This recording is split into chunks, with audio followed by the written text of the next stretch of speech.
Ma mission TV, le miroir du monde. Vous avez donc la responsabilité de choisir l'équipe qui va incarner et matérialiser ces défis. L'édit choix sera lourd de conséquences, car la réussite ou l'échec de la future équipe sera vôtre. Le président de la République, son Excellence Félix-Antoine Tshisekedi Tshilombo, à qui je rends mes hommages les plus déférents, a dans son programme de 100 jours montré clairement la voie à suivre. Dynamisme, créativité, vision et expérience sont nécessaires pour rencontrer cette voie. Dans ce contexte de changement, les défis qui s'annoncent pour Kinshasa, ville vitrine, est d'abord celui de l'assainissement, du développement et de la modernisation afin de répondre aux attentes de ses habitants. S'agissant des infrastructures routières, la ville de Kinshasa n'offre pas un bon visage. En effet, l'inventaire des routes de la ville de Kinshasa indique que 70% des routes provinciales sont à mauvais état. Ma mission TV, le miroir du monde. En direct de l'Assemblée provinciale, maintenant, Ma Mission TV va vous présenter tous les candidats. Quelques candidats que nous avons pris pour vous. Et bon, on a vraiment discours Nabango parce qu'on était ici en direct pour vous prendre ces images de discours des candidats gouverneurs. Il y a Ville à Kinshasa, Tokoti qui a binobo landa discours Nabango pendant quelques minutes. Et on va revenir donner vos points de vue. Boé Bisabiso, comment vous avez trouvé leur discours? Est-ce que Baza vraiment Batu Oyo Baza valable pour Nako Kamba et Ngumba Kinshasa? Question mark. On vous laisse suivre et on va revenir tout à l'heure. Merci. Ils l'ont porté par 3 fois lors des élections de 2006, 2011 et 2018 à l'Assemblée nationale et une fois à l'Assemblée provinciale de Kinshasa. Cette confiance renouvelée à plusieurs reprises par les électeurs de Kinshasa en dit long sur l'adhésion et l'unanimité qu'il a su créer autour de lui par son engagement et son développement au service des Kinois. Si vous nous faites confiance, honorable député, vous comprendrez que mon policier et moi, forts de nos expériences respectives en matière de gestion, des politiques d'une part, de notre connaissance de la ville de Kinshasa, dans ses différents contours, et surtout de notre engagement face aux aspirations des Kinois, d'autre part, seront à même de porter haut le flambeau de notre ville-province. Honorable Président, honorable membre du bureau, honorable député, après cette brève présentation, permettez-moi d'ouvrir une parenthèse au sujet des événements déplorables de Yumbi, à propos desquels j'ai été victime d'une campagne d'immigrement sans précédent. En effet, il s'est agi d'un affrontement interethnique. Il s'est agi d'un affrontement intervenu en décembre dernier entre deux ethnies, les Bakende et les Bamounou. L'édit affrontement est la conséquence d'un conflit interethnique qui date de 1943, situation qui a prévalu bien avant ma naissance. La dernière escalade a commencé avec une mention d'un chef de groupement Banounou en pleine cité de Yumbi, et c'est malgré l'interdiction de l'administrateur du territoire, qui du reste a été lui-même assassiné et mutilé. Au niveau de la province, toutes les dispositions ont été prises pour mettre fin à ces troubles. Le gouvernement central et le gouvernement provincial sont à pied d'œuvre en vue de rétablir la sécurité et la paix entre les deux communautés. Ni de près, ni de loin, la responsabilité personnelle ne peut être engagée. Il est donc absurde que certains compatriotes profitent de ces événements tragiques, causant mort d'hommes pour en diaboliser d'autres à des fins propagandistes. Il semble que je sois devenu l'ombre à abattre dans cette élection de gouverneur de la ville. Cela ne me décourage nullement, car l'intégrité morale, la combativité, la ténacité et la constance constituent quelques-uns de mes atouts de tous les jours. Dans ma vie, j'ai toujours cultivé les valeurs chrétiennes, d'amour, de charité, d'amitié et de tolérance, devenues une véritable profession de foi. Ceux qui me connaissent peuvent témoigner et vous dire que je n'ai jamais été associé à des actes de violence et que même je ne pourrais pas les tolérer. Je suis et reste un fervent chrétien homme de foi et de loi. Je souligne en passant que j'ai été désigné ambassadeur de la paix par l'Observatoire africain de la sanction positive et des valeurs de la paix en 2009. Pour fermer cette parenthèse, je voudrais affirmer que l'on ne peut pas empêcher aux personnes mal intentionnées de détruire les autres, de ternir leur réputation ou de leur crier des rumeurs.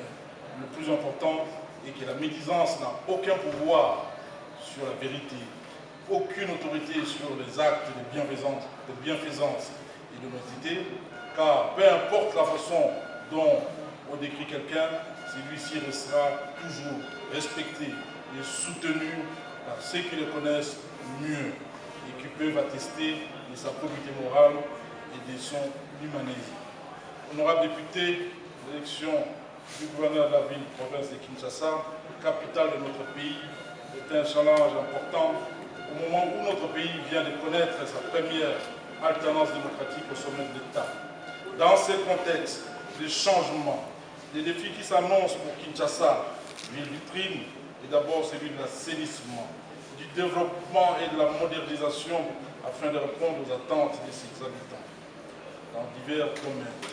Mais ces défis se prolongent pour devenir celui de donner aux Quinoises et aux Quinois, aux Congolais, à l'Afrique et au monde l'image d'une ville dynamique, innovante et florissante. Vous avez donc la responsabilité de choisir l'équipe qui va incarner et matérialiser ces défis. L'édit choix sera lourd de conséquences, car la réussite ou l'échec de la future équipe sera vôtre. Le président de la République, son Excellence Félix-Antoine Tshisekedi Tshilombo, à qui je rends mes hommages les plus déférents, a dans son programme de 100 jours montré clairement la voie à suivre. Dynamisme, créativité, vision et expérience sont nécessaires pour rencontrer cette voie. Honorable député, avant de vous livrer ma vision sur la ville de Kinshasa, j'aimerais insister sur la stabilité institutionnelle au niveau de la province. Celle-ci est une composante essentielle de la bonne gouvernance et un préalable important à toute émergence. C'est pourquoi, pour ma part, si vous me portez aux commandes de la ville-province de Kinshasa, vous trouverez toujours en moi un partenaire attentif et disponible. Je crois qu'une collaboration franche et sincère entre les équipes provinciales et l'Assemblée provinciale est essentielle pour le bon fonctionnement de la ville-province de Kinshasa. Chaque institution jouant pleinement et librement son rôle dans les limites de la loi. Honorable député, je pense qu'il est impérieux de connaître la ville de Kinshasa avant de prétendre la diriger. Jadis ville fascinante aux multiples noms. Léopoldville, Kinshasa, Malépo, Léoville, Potomoindo, Lipopokine, Kiese, Kinshasa la Belle. Notre ville a subi ces dernières années beaucoup de transformations et de règlements au point de perdre sa place et sa fierté dans les concerts des grandes métropoles du monde. Toutefois, malgré ces transformations et dérèglements, les Quinois ont gardé leur dynamisme et leur créativité. Ils ont inventé et innové dans des conditions très difficiles. En le mettant au centre de l'action politique, je suis sûr que la ville-province de Kinshasa pourra, grâce à la main-d'œuvre et aux compétences des Quinois, trouver des solutions à ces nombreuses préoccupations. Toute ma politique sera donc articulée autour d'un dialogue social permanent et d'un contact direct avec nos populations dans le but de créer la proximité et de puiser dans les génies créateurs des Quinois des réponses aux nombreux défis de la vie. Je prends donc l'engagement de promouvoir le dialogue social comme l'une des méthodes de gestion de la ville-province de Kinshasa et je sollicite humblement l'indispensable implication des honorables députés.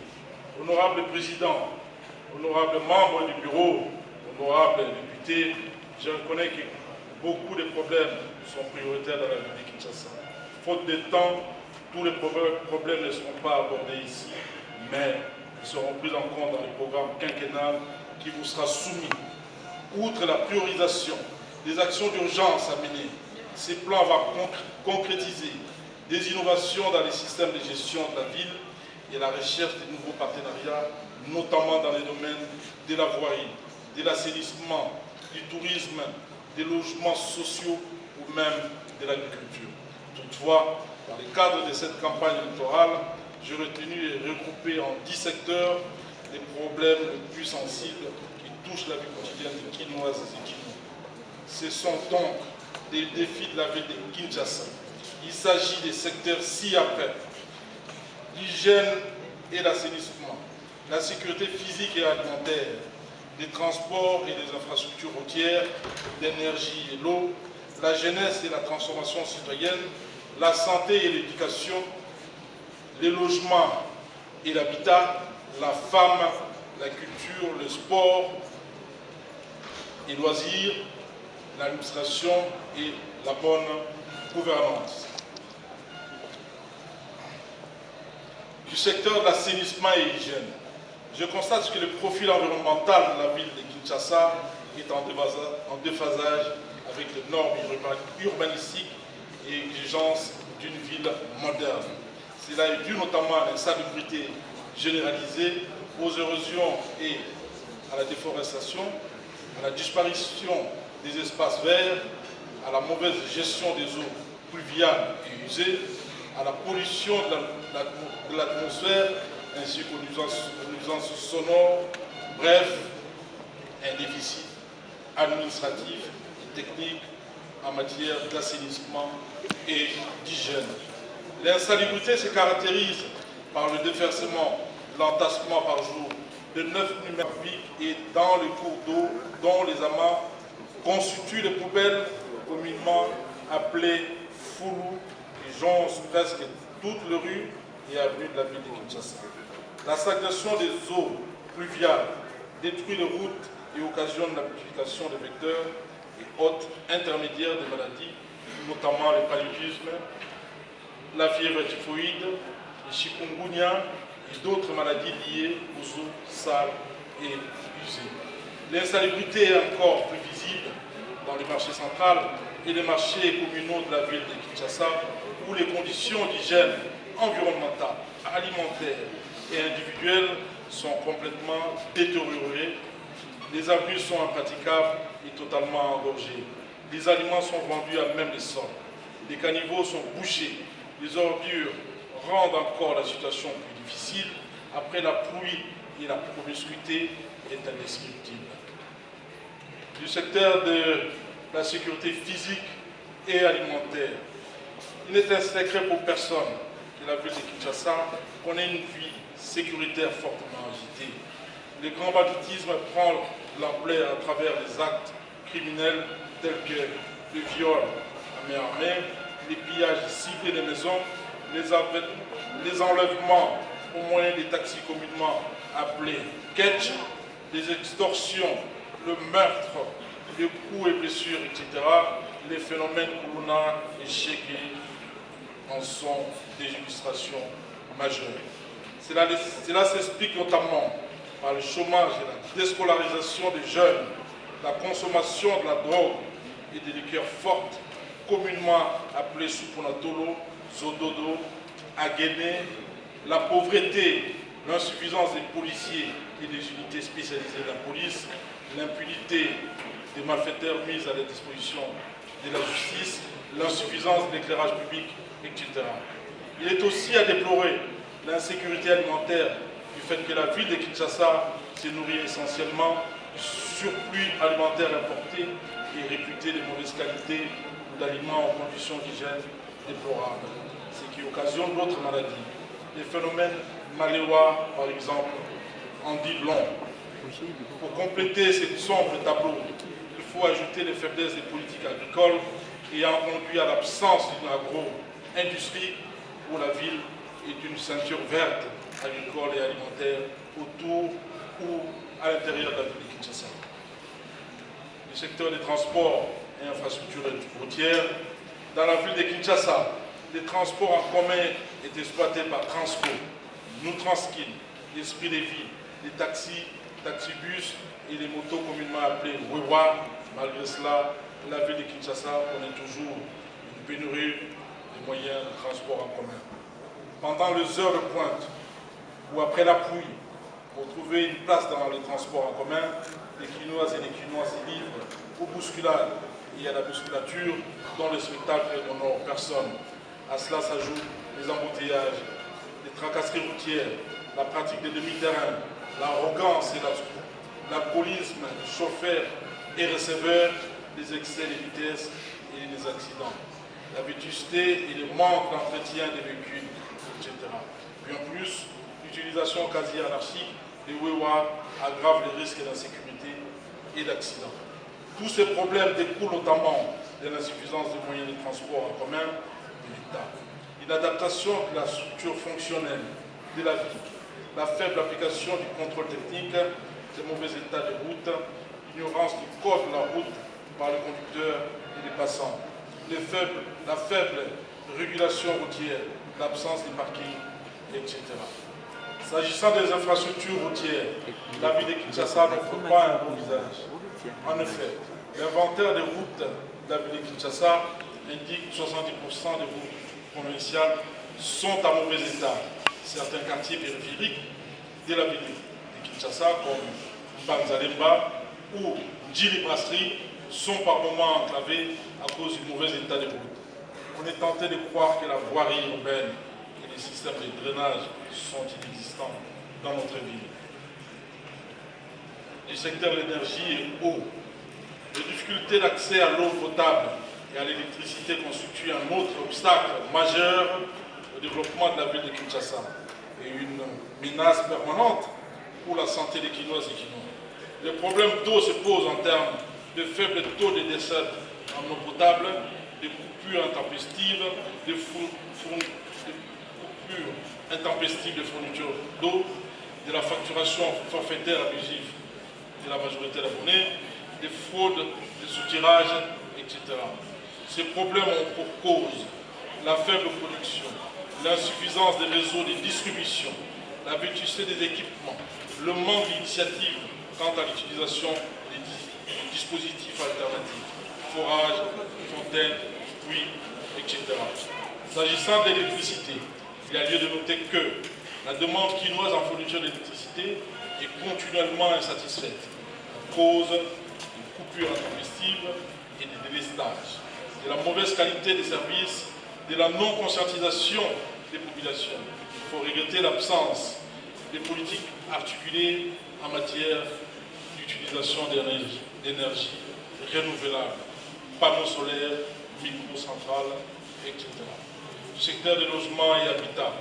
De façon générale, les systèmes de logement et d'habitat à Kinshasa souffrent d'un grand mot, de grands mots ci-après.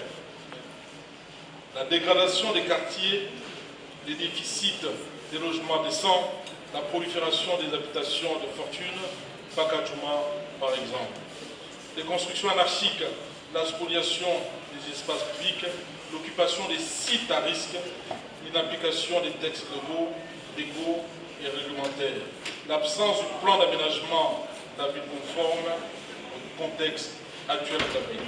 Ces situations découlent de l'absence d'une politique d'urbanisation, la non-application de la loi sur le coût à loyer, des coûts élevés du loyer et de la garantie locative, l'absence d'une politique sociale d'accès à la propriété foncière, l'extension de la ville sans infrastructures de desserte ni services sociaux de base, l'inadaptation du plan d'aménagement de la ville.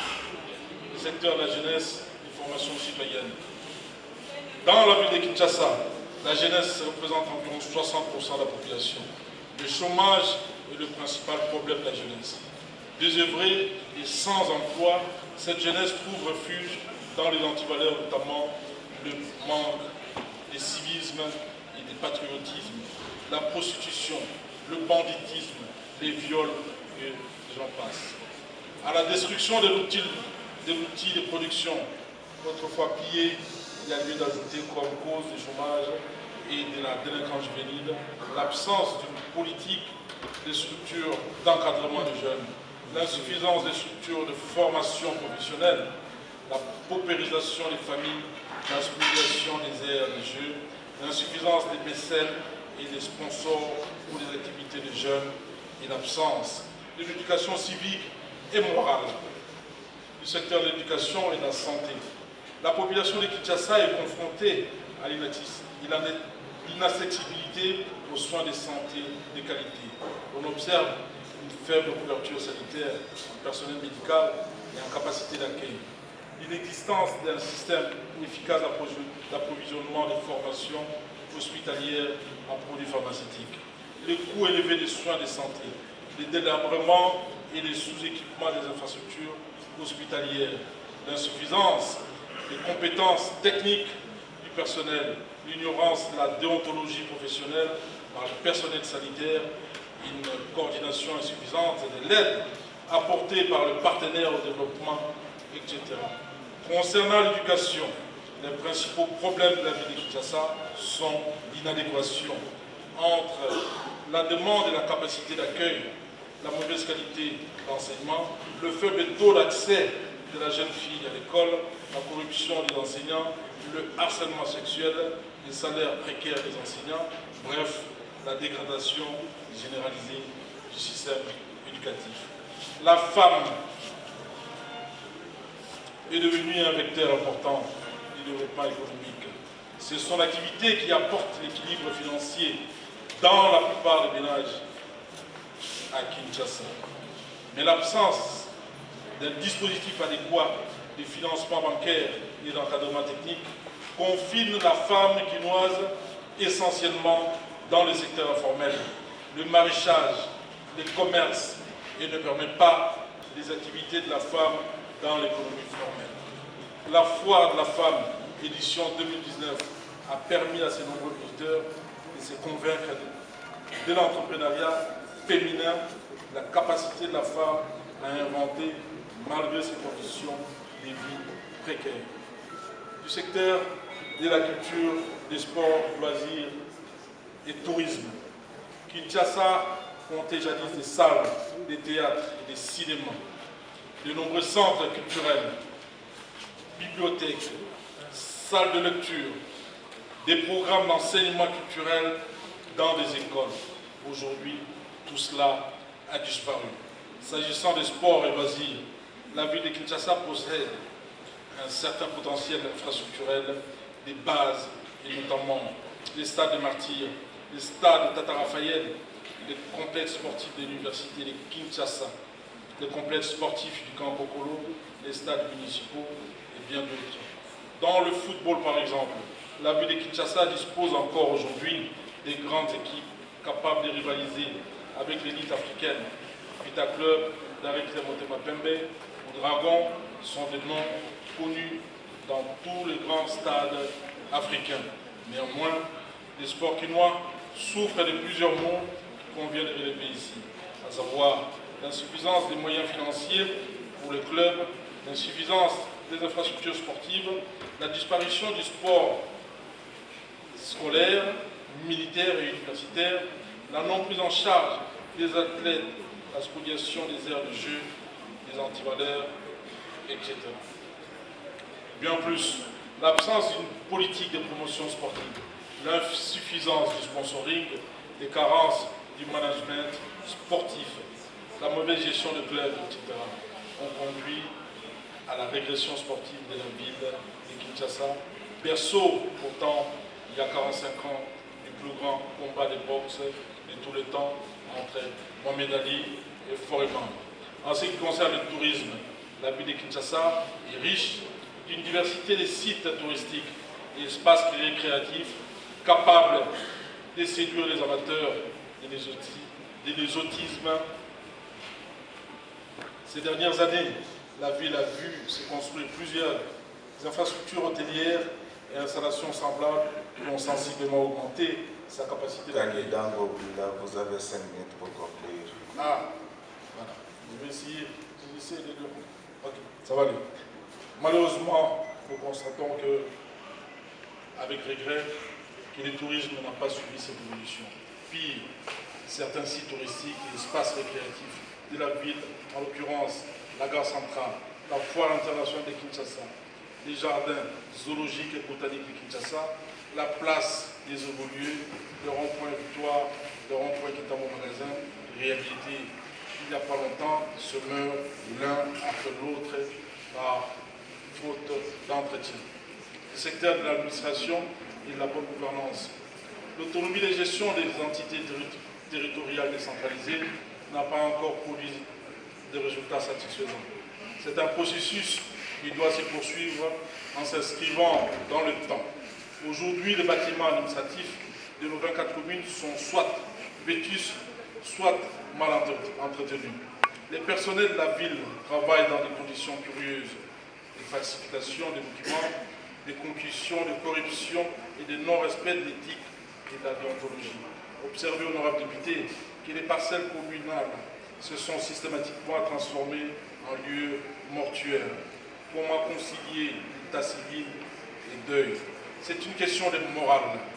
S'agissant de la mobilisation des ressources propres, il ressort que plus de 60% d'activités économiques de la province de Kinshasa relèvent du secteur informel et échappent à la fiscalisation.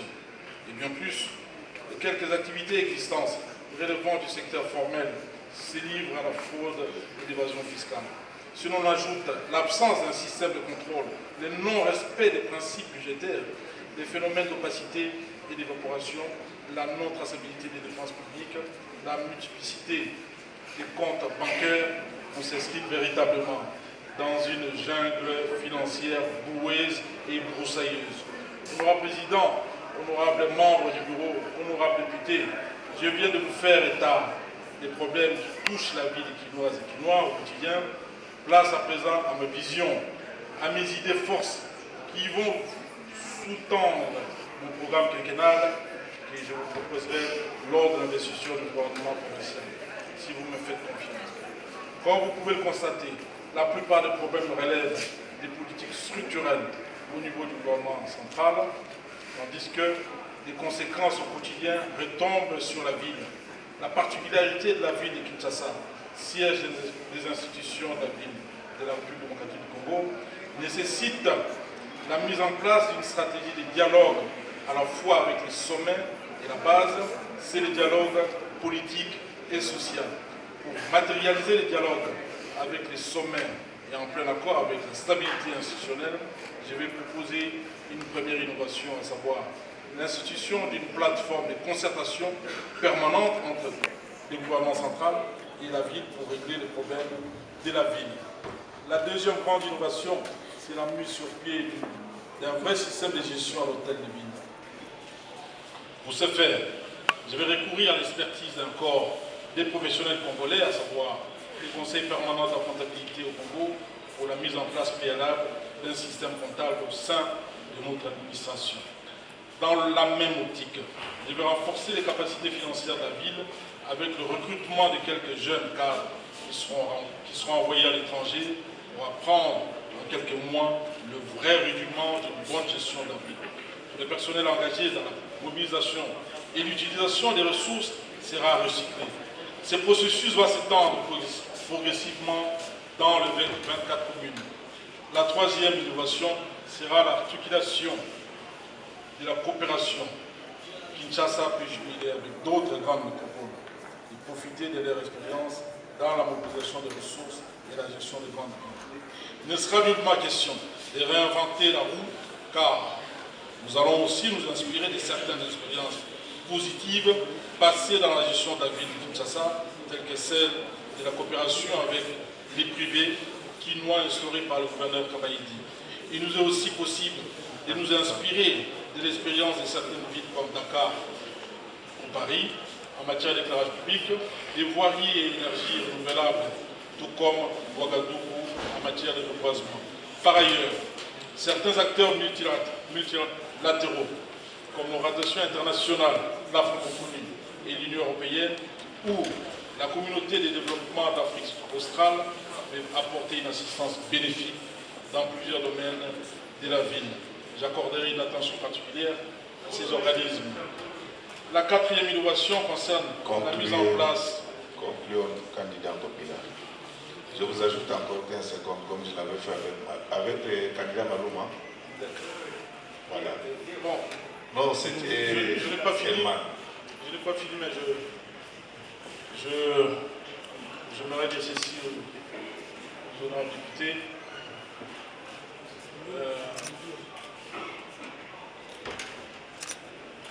Kinshasa est dans beaucoup plus. Par programme,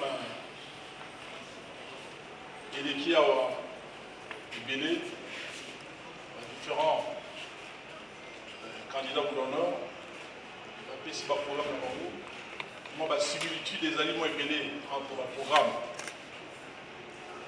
Mais la différence est là dans l'ambition et à servir. Concluez, candidat. Ambition et à servir Kinshasa.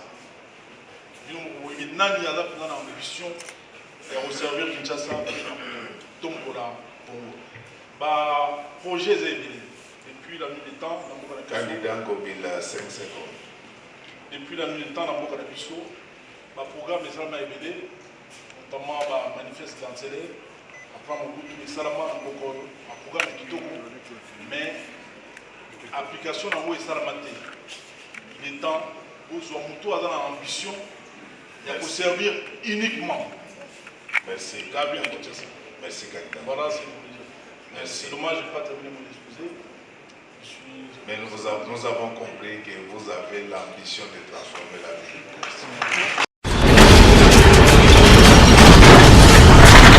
Ma mission TV, le miroir du monde.